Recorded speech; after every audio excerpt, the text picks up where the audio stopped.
I live on an island, and it's a pretty substantial island.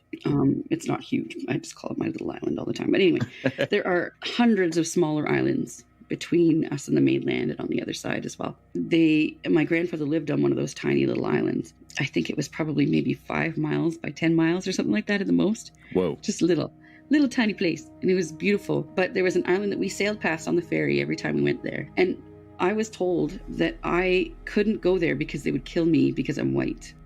Yeah, complete fallacy. And yeah, so sailing, every time I went to my grandfather's, I did not know, and I found later, and it really broke my heart a lot to know that there were children my age when I was 6 and 5 and 7 and 8 and 9, 10, sailing to my grandfather's island. I was sailing past children my own age who were locked up in a school. Oh. Because their skin color was different than mine. Wow. What did all of that do? Did it assimilate all of these peoples to? I know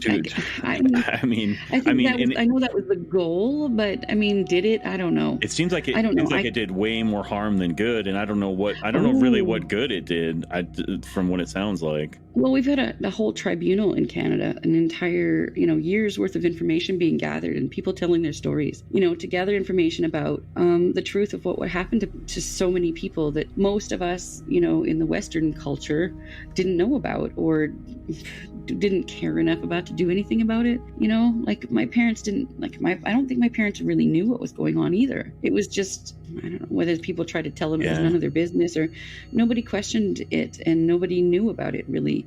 And it's, I don't know. And it's not an excuse. Like, why didn't we know what was happening to all these children for generations? There were, grandmothers and grandchildren and great grandchildren, who had all gone to residential schools.